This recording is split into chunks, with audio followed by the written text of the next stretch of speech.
Malaking sayang talaga ang Danjoy dahil record breaker talaga sila and sikat pa talaga sila hanggang ngayon. Hindi pa talaga basta-basta bumaba yung views nila and pinaglalaban talaga sila ng supporters nila. Pero sa nangyari ngayon sa nagawa ni Kalingap Dan sa issue ngayon, actually 3 or 4 days na ang nakalipas pero malungkot pa din, no?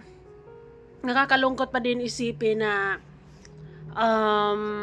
matatapos na ang Danjoy ng ganun-ganun na lang. Anyways, hi, wow life, another video, another share guys, another POV. So ngayon guys, magbibigay lamang ako ng point of view dito sa medyo mahaba-haba na message ni Kalingap Dan na ngayon ay makikita nyo na yan sa FB dahil napupost na yan kung kani-kanino.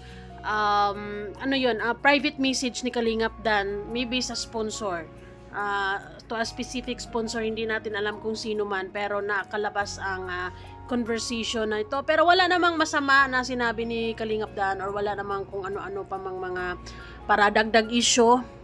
Direct to the point si Kalingap Dan. So, nakakabilib naman siya sa part na yon. Anyways, bago ang lahat, don't forget to support and subscribe Kuya Val Santos Matubang, Ate Edna Vlog, Kalingap Rab. At sa lahat ng Team Kalingap, syempre guys, salamat sa support at pagmamahal nyo sa aming mga Kalingap reactors. So this is it. Hindi ko inakala na ganito ang kahihinat na ng Danjoy at matatapos na lang ng ganun-ganun na lang at maybe 33 or 34 na episode lang sila. 'Di ba? Sayang. Pero ganun pa man, ganun talaga. Ay. Ganun talaga, siguro hanggang ano na lang, pinagtagpo pero hindi itinadhana, ganun lamang yon. So dito guys, ay intindihin natin si Kalingap Dan sa sinasabi niya. Joy, stay strong. I know na masakit din to for you. Or actually si Kalingap Dan, nasaktan din siya. Syempre naman, masakit sa lahat to, lalo na sa mga solid Danjoy fans, 'di ba?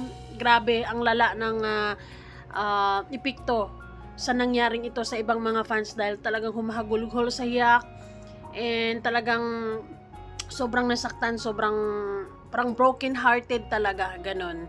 Anyways, ito yung message ni Kalingap Dan. So, yun, Kalingap Dan, sa mismong ano niya, yung page niya. Thank you po ulit. So, nagpasalamat si Kalingap Dan. Sabi nga niya dito, hello po, I totally understand po yung naramdaman nyo and I'm very sorry po sa nangyari. O, diba? So, siguro, naglabas ng sama ng loob ang taong ito or sponsor na hindi basta-basta matanggap or hindi niya inakala ang mga nangyayari ngayon. Hindi ko po ito intensyon at plano gawin, naipit lang din po ako sa sitwasyon. Hindi ko maintindihan si Kalingap Dan kung ano bang klaseng sitwasyon na naiipit siya. Ano bang sitwasyon ito? Sitwasyon niya with Joy or sitwasyon niya with kung sino man yung babae na yan ngayon, 'di ba? Ano ba 'yon? Not intention 'yon na mabuntis or plano, ano ba? Hindi ko po ito intensyon at planong gawin, naipit lang din po ako sa sitwasyon na nahirapan po ako magdesisyon. Gusto ko po ipagpatuloy ang love team para tupadin po ang pangako na 4 years. Ay, wag na Kalingap Dan kasi magiging komplikado ang mga bagay-bagay kapag ituloy mo pa, 'di ba? Kaso dumating po yung oras na nalaman ang nangyari ngayon. Siguro it's God's will din na malaman ng lahat bago pa ituloy ang yung ibang mga sulit sobra nang mahuhok ng sobra and then biglang bugs, 'di ba? Ang nangyari ngayon, sobrang thank you po sa dami ng tulong at suporta nyo sa akin. Kung mawala man po ang Danjoy, nandito po din po ako para suportahan si Joy at ipagtanggol dahil genuine naman po ang pinagsamahan namin. Sorry again and thank you po ulit. So talagang sa sponsor na nanghingi siya ng sorry. So it means kung ako ang tatanungin nyo kung anong ibig sabihin dito sa message na to, talagang confirm, 'di ba? Na totoo yung issue ngayon na ayun na nga, my girlfriend at nabuntis nga niya ito. Ay, ang sakit naman. Ay, hindi maiwasan, no? Pero antayin pa rin natin ang official statement ni Kalingap Dan para mas klaro, para mas magiging from that vlog ay mas magiging malinaw ang lahat kung paano nangyari. Sana makwento niya ang lahat, 'di ba? Pero malaking pagsubok din to ngayon ni Kalingap Dan dahil talagang marami siyang magiging bashers nito.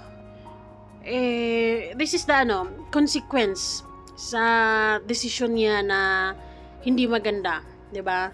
At saka sa mga nagsasabi na gusto pa rin nilang ituloy ang Danjoy kahit sa kabila ng ganitong issue, ay hindi na po para sa akin kasi magiging pa yan, mas magiging magulo lalo. At paano hahantong yung kwento nila at paano iikot yung kwento nila, 'di ba? Anong magiging twist? Ang magiging twist niyan is mga bashers, 'di ba? Mawawala yung nila, mawawala yung ibang mga bashers sobrang harsh pa naman magsalita, 'di ba? Mas lalong dadami ang bashers ni Joy at syempre kay Kalingap Dan. So siguro mas para sa akin mas mabuting ihinto na lang talaga at hanggang diyan na lang talaga ang samahan ng Danjoy, 'di ba? Wag na nating ipilit pa kung hindi na talaga. Kasi mas lalo lang kayong magkakasakitan diyan. Mas maganda yung tapusin na ang lahat kung 'di ba? At move on. Focus na lang si Kalingap Dan sa kung ano mang meron siya ngayon, kung talagang ayun, may baby siya. So i-focus na lang niya yung attention niya doon at yung pagcha-charity niya, gawin pa rin niya. Mayayaman naman or yayamanin naman yung girl na girlfriend niya, siguro naman support din yon. Or meron pa ding mga sponsors din si Kalingap Dan na magtitiwala pa rin sa kanya dahil sa pagiging charity vlogger niya is naging totoo naman siya sa part na yon. At syempre believe din naman ako sa pagiging charity vlogger ni Kalingap Dan dahil yung pabahay niya, lahat ng yung sa mga beneficiaries niya, daw siya tumulong, talagang mapapansin mo talaga na ibinibigay niya yung best niya, ibinibigay niya yung lahat ng makakaya niya, 'di ba? So, sa part na yon, sigurado ako, meron pa ding magtitiwala ng mga sponsors na ituloy niya yung mga nasimulan niya. Although, mahirap for him, gano'n naman talaga ang proseso, di ba? Pero, syempre, in every actions, there's equal and opposite reaction, ika nga. So, ito yung mga magiging, consequences ng desisyon ni Kalingap Dan. Di ba? Ayun, dahil nga pumutok ang issue na to at nalaman na nga ng mga sponsors is syempre karamihan sa mga sponsors ay nagde-decision sila na yung suporta nila ay tuloy pa din para kay Joy para makatapos ito sa pag-aaral. Huwag mo nang isipin yun, Kalingap Dan. I believe na nakatulong ka din kay Joy, 'di ba? Although hindi naging maganda, hindi naging smooth yung ending nyo, masakit. Pero baka hanggang diyan na lang talaga. Tanggapin na lang, 'di ba? So, ayun, hindi ko pa rin tatanggalin yung lagi-lagi kong sinasabi na Danjoy is a blessing. Blessing to para sa inyong dalawa kasi mas lalo nakilala si Kalingap Dan and lalo na rin si Joy, nagkaroon ng maraming sponsors, blessing, so on and so forth.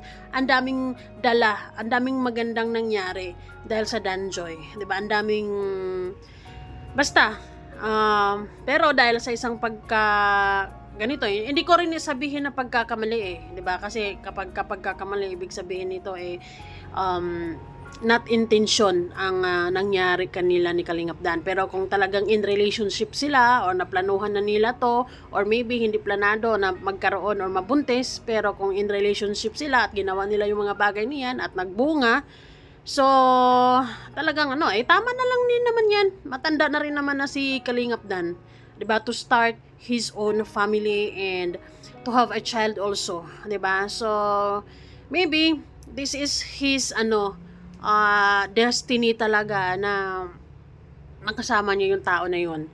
Or baka siya talaga ang pinili ni Kalingap Dan at hindi si Joy. Maybe, only God knows na lang din kung anong mangyayari, kung anong magiging twist nila sa buhay nila. Diba? Hindi man natin alam. Kasi, hindi pa rin naman nakasal si Kalingap Dan. Malay natin kung anong mangyayari. Hindi ko rin i-wish na hindi maging successful yung relationship nila. I hope na everything will be okay. Para kay Kalingap Dan at syempre sa sa babae niya ngayon. Diba? Basta, para sa akin, harapin na lang talaga to ni Kalingap Dan. Maraming bashers, for sure. Maraming mawawalan ng bilib sa kanya. Sigurado yan. Maraming mangi-insulto. Basta, yun talaga yung mga common na mangyayari dyan dahil sa nangyaring ito. Diba? So, sa mga nagsasabi na, yes, pabor pa din na ituloy ang Danjoy, para sa akin hindi na. Parang magiging toxic lalo yung community, mas lalo magiging toxic yung mga tao na nakasubaybay dahil nawala na, paano ikot ng kwento nila, 'di ba? Maybe siguro mas lalong nakakakilig after 2 or 3 years na kung magiging maayos ang lahat, mag-heal ang lahat, and then biglang nagtagpo ulit yung landas nila. Ganon, pareha silang single, ganyan. So maybe. Pero sa ngayon, talagang it's better to stop, 'di ba? Na hanggang diyan na lang talaga at tanggapin na lang ang realidad na